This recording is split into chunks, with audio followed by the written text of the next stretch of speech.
दोस्तों कल्पना कीजिए एक दिन अचानक सरकार आपके फेसबुक, इंस्टाग्राम, ट्विटर जैसे सोशल मीडिया पर बैन लगा दे तो सोचिए कि अपनी आवाज बाहर तक नहीं निकाल पाए। हाँ, तो यही हाल हुआ है नेपाल में। इसी दिन फूटा युवाओं का गुस्सा, सड़कों पर अगजनी, संसद पर हमला, प्रधानमंत्री ओली को देश को छोड़कर भागना पड़ा। लेकिन सवाल यह है कि सोशल मीडिया को बैन करने से इतना बड़ा विरोध क्यों? नहीं, इसके पीछे कई गहरे कारण हैं जो सालों से पनप रहे थे। बड़ी खबर आ रही है इस वक्त, नेपाल के पीएम ओली का इस्तीफा। इस वक्त की बड़ी और अहम खबर, नेपाल के प्रधानमंत्री। आज मैं बताऊंगा 5 सबसे बड़ी वजह जो नेपाल के युवाओं का गुस्सा इतना फूटा के सत्ता ही पलट दी। कारण नंबर 1, निपो किड्स और भ्रष्टाचार। नेपाल के युवाओं का सबसे ज्यादा गुस्सा आया निपो किड्स पर। निपो किड्स यानी नेताओं के बड़े अफसरों के बच्चे। विदेश में पढ़ाई, महंगी गाड़ियां, ब्रांड कपड़े, विदेश यात्रा, सब जनता के पैसों से।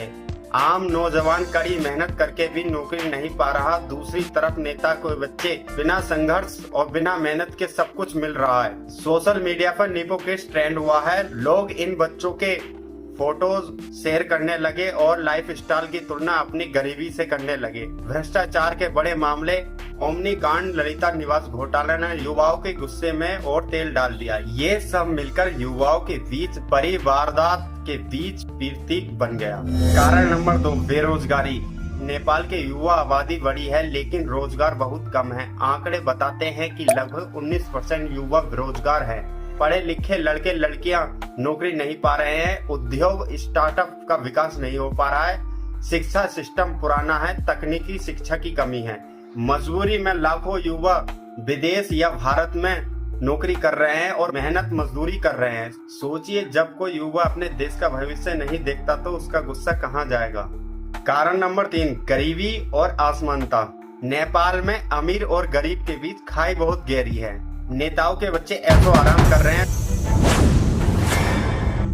एकातिर नेपाली नेताका छोराछोरी र नाति नातिनाहरूले कति आरामदायी जीवन बाँचिरहेका छन् भन्ने देखाउने तस्बिरहरू, जसमा उनीहरूको विदेश ट्रिप, शानदार पार्टी अनि महँगो सामानहरूको, जबकि गांव के बच्चे अपनी तकनीकी सुविधा के लिए तरस रहे हैं। जातीय और क्षेत्रीय भेदभाव अभी तक मौजूद है।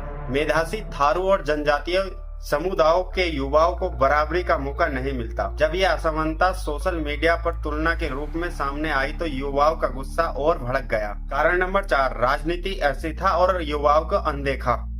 नेपाल में सरकार इतनी बार बदलती है, कोई भी नीति लंबे समय तक नहीं चल पाती। हर नए पीएम का एजेंडा अलग होता है। युवाओं की आवाज राष्ट्रीय नीतियों तक अभी तक नहीं पहुंची। संविधान विवादों में घिरा रहता है। 2015 में नया संविधान बना लेकिन मेधावी और अन्य अल्पसंख्यक समुदायों के उसे स्वीकार नहीं किया। लगातार विरोध प्रदर्शन, हड़ताल, इसने सिस्टम पर भरोसा ही खत्म कर दिया। कारण नंबर 5, खराब शासन, जवाबदेही की कमी। नेपाल में नेताओं की इमेज ऐसे बन चुकी है कि वो सिर्फ भ्रष्टाचार और अपने परिवार को फायदा पहुंचाने में लगे हुए हैं। We believe that all of us will work hard together to make the dream of new Nepal come true. पारदर्शिता की कमी, सरकार सेवा को अनदेखी, जनता को कोई जवाबदेही नहीं, ये सब मिलकर युवाओं के लिए बेहद फ्रस्ट्रेशन पैदा कर रहे हैं। उन्हें लग रहा है कि इस व्यवस्था को बदलना ही पड़ेगा। कैसा फूटा गुस्सा युवाओं का। जैसे सोशल मीडिया पर बैन लगाया गया, ये गुस्सा विस्फोटक की तरफ फट गया। सांसद पर हमला, पुलिस थाने को जलाना, पीएम हाउस और ओली के आवास में आगजनी। काठमांडू शहर एक जंग का मैदान बन गया। नेपाल में युवाओं की पूरी पीढ़ी सड़कों पर उतर आई। आखिरकार पीएम ओली को देश छोड़कर भागना पड़ा। तो दोस्तों, नेपाल का उदाहरण हमें बहुत कुछ सिखाता है। युवाओं की आवाज को दबाया नहीं जा सकता। रोजगार, शिक्षा, सामाजिक न्याय जैसी जरूरतों को कोई भी सरकार अनदेखी नहीं कर सकती। सोशल मीडिया तो एक ट्रिगर था, असली गुस्सा तो सालों से पनप रहा था नेपाल के लोगों के बीच में। आज नेपाल के युवा बदलाव की उम्मीद में खड़े हैं, लेकिन सवाल यह है कि नया नेतृत्व या पीएम उनके सवालों पर खरा उतर पाएगा या फिर कहानी बार बार दोहराई जाएगी।